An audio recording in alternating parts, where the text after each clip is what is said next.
رمضان المبارک 8 ہجری میں حضرت محمد صلی اللہ علیہ وآلہ وسلم کی زندگی میں وہ عظیم الشان واقعہ رونما ہوا جو تاریخ نبوت میں ایک سنہری باب کی حیثیت رکھتا ہے۔ حضور نبی کریم صلی اللہ علیہ وآلہ وسلم جو 8 سال پہلے انتہائی دکھ اور تکلیف کی حالت میں اپنے یار غار ابو بکر صدیق رضی اللہ تعالیٰ عنہ کے ہمراہ بے یار و مددگار رات کی تاریکی میں ہجرت فرما کر مدینہ منورہ تشریف لے گئے تھے۔ 8 برس بعد اللہ عز و جل آپ کو ایک عظیم فاتح کی حیثیت سے دوبارہ آپ کے آبائی شہر مکہ مکرمہ میں داخل فرما دیا۔ صلح نامہ حدیبیہ میں ایک شرط یہ تھی کہ مسلمانوں اور قریش مکہ کے حلیف قبائل بھی 10 سال تک ایک دوسرے پر ہاتھ نہیں اٹھائیں گے، لیکن ابھی صلح کو صرف 18 ماہ ہی گزرے تھے کہ قریش کے حلیف قبیلہ بنو بکر نے مسلمانوں کے حلیف قبیلہ بنو خزاعہ پر اچانک حملہ کر دیا اور ان کے بہت سے آدمی مار ڈالے۔ قریش نے بھی بنو بکر کا ساتھ دیا۔ بنو خزاعہ کی ایک وفد نے بارگاہ رسالت میں حاضر ہو کر بنو بکر اور قریش کے خلاف فریاد کی۔ نبی کریم صلی اللہ علیہ وآلہ وسلم نے قریش کے پاس ایک قاصد بھیجا کہ بنو خزاعہ کے مقتولین کا خون بہا دو یا بنو بکر کا ساتھ چھوڑ دو، ورنہ سمجھ لو کہ حدیبیہ کی صلح ختم ہو گئی۔ قریش کے کچھ جوشیلے لوگوں نے بڑے غرور سے کہہ دیا کہ ہم تیسری بات منظور کرتے ہیں، لیکن قاصد کے جانے کے بعد وہ بہت پچھتائے اور ابو سفیان کو مدینہ بھیجا کہ صلح نامہ کی تجدید کر لائیں۔ ابو سفیان نے مدینہ پہنچ کر نبی کریم صلی اللہ علیہ وآلہ وسلم سے درخواست کی کہ صلح نامہ کی تجدید کر دیں، لیکن آپ صلی اللہ علیہ وآلہ وسلم اس پر رضامند نہ ہوئے۔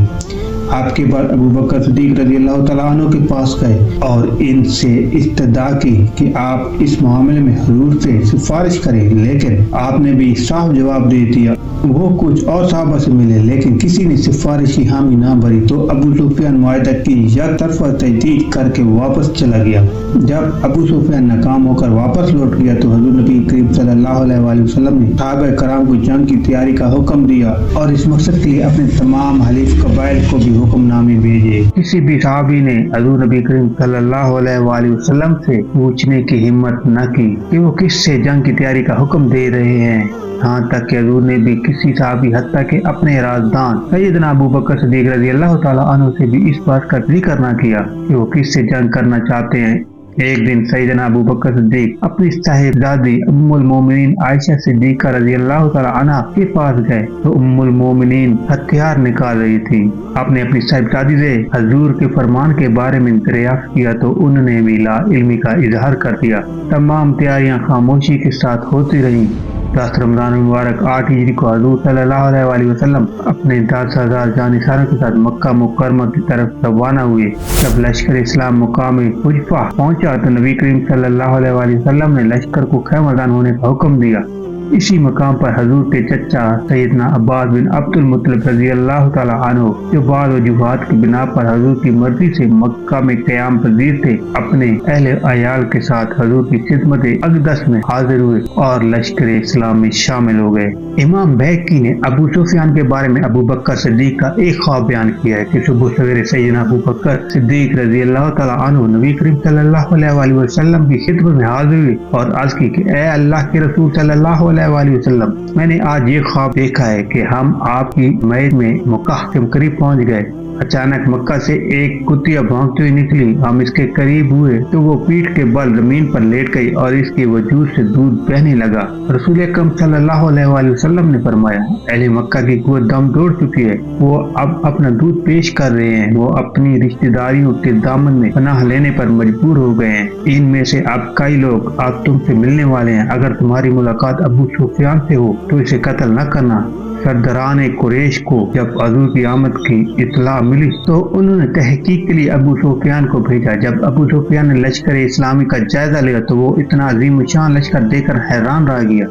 اس نے واپس جا کر سرداران قریش سے کہا اب بھی وقت ہے کہ وہ حضور سے جا کر معافی مانگ لیں تاکہ صلح ہو جائے اور خطرہ ٹال جائے۔ جب لشکر اسلام فاتحانہ انداز میں مکہ مکرمہ میں داخل ہوئے تو حضور نبی کریم صلی اللہ علیہ وآلہ وسلم نے اعلان فرمایا کہ جو شخص حرم کعبہ میں پناہ لے گا اس کے لیے امان ہے، جو شخص اپنے گھر کا دروازہ بند کر لے گا اس کے لیے بھی امان ہے، اور جو شخص ابو سفیان کے گھر میں داخل ہو جائے گا اس کے لیے بھی امان ہے۔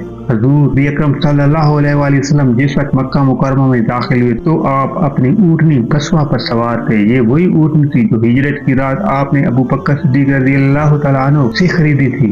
آپ کی دائیں جانب ابو بکر صدیق رضی اللہ تعالیٰ عنہ اور پیچھے 10,000 کا لشکر عظیم تھا۔ فتح مکہ کے بعد تقریباً تمام عرب نے اسلام قبول کر لیا تھا۔ فتح مکہ اصل میں دین حق کی بلندی کا دن تھا۔ آپ نے عام معافی کا اعلان کر دیا، لیکن چند کفار ایسے تھے جو گستاخ رسول میں شمار ہوتے تھے۔ ان کو معافی نہیں ملی بلکہ ان کو قتل کر دیا گیا۔ کچھ افراد مکہ سے بھاگ گئے تھے لیکن بعد میں آ کر اسلام قبول کر لیا اور ان کو بھی دربار رسالہ سے معافی مل گئی۔ ابو داؤد کی روایت ہے کہ نبی کریم صلی اللہ علیہ وآلہ وسلم اور صحابہ کا مکہ مکرمہ میں قیام 17 روز تک رہا۔ ترمذی شریف کی روایت ہے کہ 18 روز تک قیام رہا۔ بخاری شریف کی روایت کے مطابق 19 دن تک قیام رہا۔ نبی کریم نے مکہ مکرمہ کا نظم النسق عطا بن اسید کے سپرد فرماتے ہوئے انہیں مکہ کا گورنر نامزد کیا۔ معاذ بن جبل کو نو مسلموں کی تعلیم و تربیت کے لیے مقرر فرمایا تاکہ وہ نو مسلموں کو احکام دین سکھائیں۔ امام مسلم کی روایت کے مطابق مکہ 16 رمضان کو فتح ہوا۔ امام احمد کی روایت کے مطابق 18 رمضان المبارک کو مکہ فتح ہوا۔ محمد بن اسحاق کی روایت کے مطابق 20 رمضان کو فتح مکہ کا واقعہ پیش ہے۔ بعض دوسری روایت کے مطابق 17 رمضان کو مکہ فتح ہوا۔ سیدنا اسماء بنت ابی بکر رضی اللہ تعالیٰ عنہ سے روایت ہے کہ رسول اکرم صلی اللہ علیہ وآلہ وسلم فتح مکہ کے موقع پر مقام ذی طویٰ میں ٹھہرے ہوئے تھے۔ اس دن ابو قحافہ نے جو نابینا تھے اپنی چھوٹی بیٹی سے کہا، اے بیٹی مجھے جبل ابی قبیس پر لے چلو۔ جب ابو قحافہ جبل ابی قبیس پر پہنچے تو پوچھا، اے بیٹی تم اس وقت کیا دیکھ رہی ہو؟ اس نے کہا، میں لوگوں کا ہجوم دیکھ رہی ہوں۔ ابو قحافہ نے کہا، یہ گھوڑ سوار ہیں۔ لڑکی نے کہا، ایک آدمی اس ہجوم کے آگے آگے دوڑ رہا ہے۔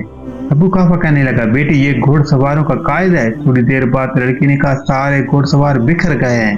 ابو قحافہ نے کہا، جب گھوڑ سوار آگے بڑھنے لگے تو مجھے فوراً گھر لے چلنا۔ لڑکی انہیں لے کر گھر کی طرف چل دی مگر گھوڑ سواروں نے ابو قحافہ کو ان کے گھر پہنچنے سے پہلے ہی پا لیا۔ لڑکی کے گلے میں چاندی کا ایک ہار تھا جسے ایک آدمی نے اتار لیا۔ رسول اللہ صلی اللہ علیہ وآلہ وسلم مکہ میں داخل ہوئے تو مسجد حرام میں جلوہ افروز ہوئے۔ ابو بکر صدیق رضی اللہ تعالیٰ عنہ اپنے والد ماجد ابو قحافہ کو لے کر نبی کریم صلی اللہ علیہ وآلہ وسلم کی خدمت میں حاضر ہوئے۔ جب محمد صلی اللہ علیہ وآلہ وسلم نے ان کو دیکھا فرمایا، تم نے انہیں گاڑی میں کیوں نہ رہنے دیا؟ میں خود ان کے پاس چلا جاتا۔